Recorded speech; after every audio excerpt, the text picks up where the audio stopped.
Hello, everyone, and welcome to another episode of Trek Canon, bootleg edition. So today, I'm going to be doing a review of season 4, episode 1 of Star Trek Lower Decks, entitled Twovix.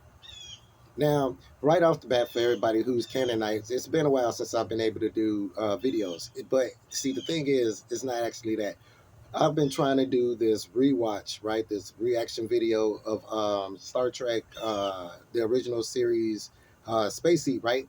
But every time I try to post it, YouTube start tripping. I mean, no matter how I cut this video up and do all the crazy stuff, by the time I'm done with it, you guys gonna be like, "What in the world is we watching?" But hopefully, it's still gonna be a good time. So keep an eye out, keep an eye out for that. Keep an eye out for that.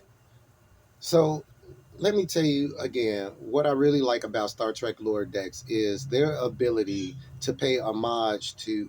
I call Lower Decks basically Lower Decks to me is the show that basically is like, hey, listen, we're going to pay homage to everything that's happened in Star Trek. We're going to let all of the young people and people who watch this show, people who are not really familiar with Trek canon, but really mostly for people who are, we're going to give them something that they can watch that just be like, okay, this is great. So this it bridges the gap and all this kind of stuff. And this touches on a little bit. And this is one of those episodes where Star Trek Lower Decks shines. This episode, Twovix, basically is another take on what happened in the Voyager episode Twovix. Not only that, but Voyager as a series as a whole. They handled it really well in this Star Trek Lower Decks episode, and I wanted to talk a little bit about it. So the basic gist of this episode, of course, you got the main thing and you got these subplots, but the main plot of this episode is the Cerritos is tasked to go pick up Voyager and take her to its place in the museum. Now we know that this is something that happens, from the episode Endgame of Voyager, where they talked about where Admiral Janeway told Captain Janeway that Voyager itself was a museum that sat on the grounds of the Presidio. So this episode shows how they get Voyager to the grounds of the Presidio. We also find out that Boimer is supposed to be getting his promotion to lieutenant junior grade if everything happens the way it should. No, there's no kinks and everything like that. Um, Now, this episode, like I said, man, it pokes so much fun and talks about so much of they call them the Delta Quadrant shenanigans that Voyager used to get into, right? And one of the most controversial episodes of Voyager has always been Tuvix, right? What happened when two members of the crew, Neelix, and in that case, it was Neelix and Tuvok, they blended together to create a new life form. And that new life form had its own consciousness, its own identity. And Tuvix was actually a pretty cool dude.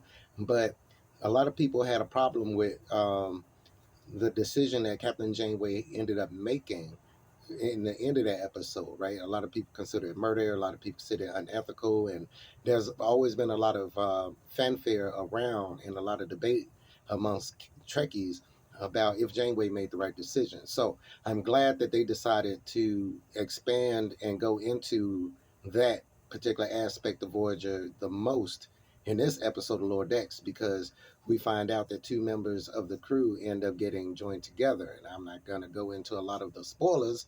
I'm going to focus mostly on, like I said, the general review, and that. But y'all know how I roll. But so if it leak out, man, y'all know how I roll. Sorry about that, people. It literally amazes me how heavy your phone becomes when it's laying up against something, right? Your phone could be laying up against something that weighs 17 pounds, right? But as soon as you lay your phone up against it, it knocks everything over. It's the strangest form of physics. Anyway, as I was saying.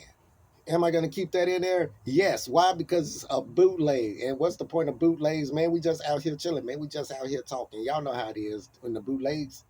Now, speaking of paying homage to all of these legendary ships and everything like that, I understand that they had Terok Nor in Lower Decks, but look, let me tell you something. I want to see a refitted, up to date, modernized USS Defiant NX 74205. That's what I want to see. Now, as a matter of fact, I don't even want to see an NX version of the Defiant. I want to see a straight up NCC 74205 version of the Defiant. I want to see a full registered version of the Defiant. I don't care if they need to put that in Star Trek Discovery in a future, in a future, 1,000 years away, whatever that one. I don't care if they end up putting it in the lower decks, whatever. I want them to. That's what I want them to do.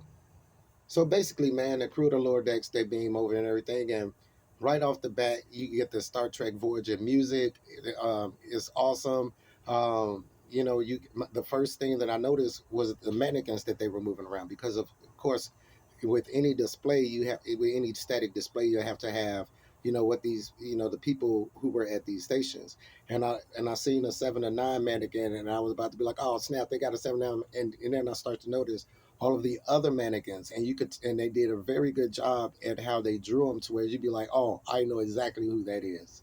We also get a new member of the Lower Decks crew. I believe her name is Ensign Letalin or something like that, but she is a Vulcan, and oh boy, her Vulcan sarcasm runs deep. But I'm looking forward to see what she offers to the show, especially from a Vulcan standpoint. So as things start to unfold, man, we start to find out that the curator of this particular museum has installed hollow emitters throughout the ship. Now, this is something that I believe was something that was normal in Voyager anyway, until they kind of didn't need to use that anymore because of the Doctor's mobile emitter. But why is that important? Because a lot of the stuff that normally happened on Voyager starts to now appear as holograms aboard the ship. And oh, does the throwbacks and Easter eggs for the whole series of Voyager ensue. We even get to find a useful and comedic use for Neelix's famous homemade cheese. But I'm getting ahead of myself. So I believe that one of the first people to pairs to get hooked together was the captain and I believe the cat. I might be wrong. The doctor, first of all, the doctor, her abrasiveness in Lower Decks, I love that. I love that cat. She's just an awesome character. But the captain and I believe the doctor ends up getting blended together. If I'm wrong, most likely I am, but because there was a lot of blending going on. Because what ends up happening is every time somebody blends, they end up now throwing everybody and anybody that they could find into the transporter to get blended. Now, how did all this start? Because Tendi and I believe the Vulcan were carrying, or Rutherford were carrying off some of the cargo from Voyager, and one of them happened to have been that plant that initiated the change in episode Twovix. Now it was cool, man. They had the little leaf from the plant man flying through all the ventilation systems and all this kind of stuff, man. Shafts and all this stuff laying right down the transporter, and pulled the fly type situation. Now I also and I don't know if he's the security chief or just a member of security, right? I believe he's just a member of security because Shax is the chief of security, right?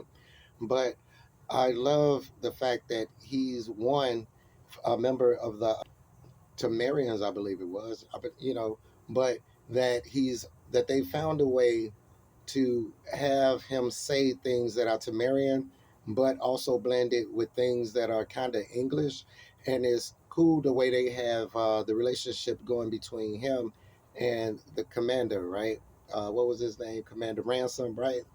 And one of the funniest things that cracked me up, man, was when he said, "Shaka, look out!" Speaking of the doc, we even find out that Shax and the doc, man, they they got a little thing going, and oh man, the images in my head for that right there, right? Like I know it's got to be some kind of parody hentai thing going on with that particular. I'm gonna have to do some searches. Man, we get to see the fear demon, man. We get to see robotic Borg salamander things, man. We get to, from where what was it? Where Tom Paris had broke the speed 10 barrier, warp 10 barrier, man, and it stole Janeway, took her, man. They turned salamanders on their planet, and they never really addressed that again. We had little robotic versions of those on the ship, man. We had we had the macro virus, man. Like all kinds of stuff was going around on this ship. We even had, what was it, the villain from Chaotica, all of that. And we even got the Pepe Le Pew slash, the bartender slash Pepe Le Pew version of Janeway's Love that was on the holodeck, man, running around trying to, a bunch of them, man, trying to Pepe Le Pew everybody, man. They're hilarious. And now, of course, you would not have a Voyager type of, tribute without having Borg. So, of course, Borg starts getting into everything, all in their nice, man, the salamanders, everything like that, and the Borg is now trying to take over the ship, man. It's just all kind of crazy. Now, all the while, man, you got this big old just conglomerate meatball nasty thing, man, of everybody who's just blended now, and that I have to make the decision of should they restore the crew, man, and eliminate this big old meatball, man. Is stripped out. Oh yeah, and in the captain's chair up there on the bridge, you got Captain Salamander Janeway Borg slash Borg thing in the captain's chair, man, just sitting there chilling. So anyway, man, Vulcan to Lynn and Tindy, man, they get together. They make the decision to go ahead and separate everybody, and they start to understand why Captain Janeway made the decision as she did. You know what I'm saying? And when you look at it from the standpoint of expanding it to, well, what if this was everybody, not just this one person that was nice and everybody got used to? What if it was something that endangered the ship? And it goes back to that, the good of many outweighs the need of one or the few, and the good of the one or the few outweighs the needs of the many, right? That one yin yang um, viewpoint that Star Trek has always had. So they finally get Voyager to the grounds of the Presidio. Man, is sitting out there on a lawn, looking as beautiful as it does. But of course, you got the Vulcan theme. I mean, the Voyager theme music playing in the background. So everybody ends up getting their promotion. Even Mariner, who ends up saying, "Man, I ain't trying to get promoted." Basically, I'm trying to stay with my friends. I don't want that responsibility. And I like the way Commander Ransom handled it. He kind of was like, hey, listen, basically this type of stuff you've been pulling, throughout your career, man, and you've really had nobody to kind of have your back. I'm gonna be that person. You know what I'm saying? Whether you like it or not, I'm gonna basically do that. We get a little nice and a nice little word with the new Vulcan addition to the lower decks. That was nice.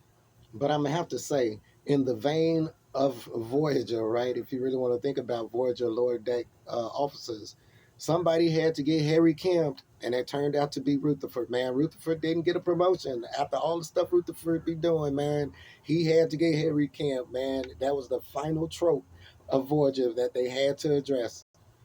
But I gotta know what's going on with the Klingons, man. And that Klingon ship was tight. The way that they rendered that was really nice. But what did you guys think of that episode, man? I really, really enjoyed it. I thought it was a nice throwback and a nice tribute to the series Voyager. Now, like I said, man, if they could do something like that with Voyager, not just that, hey, we had Quarks and all that. Speaking of, why every time they do a crossover with Deep Space Nine, it usually always involves Quark. Like in that one, the Next Generation episode, and they got in touch with Deep Space Nine, and for some strange reason, Quark is up in ops answering comms, like all of the Starfleet officers that got to be gone before court could be like that's weird. Anyway, thanks for watching. Please subscribe to the channel if you haven't, and as always, peace, recycle, and say the whales. You guys be cool.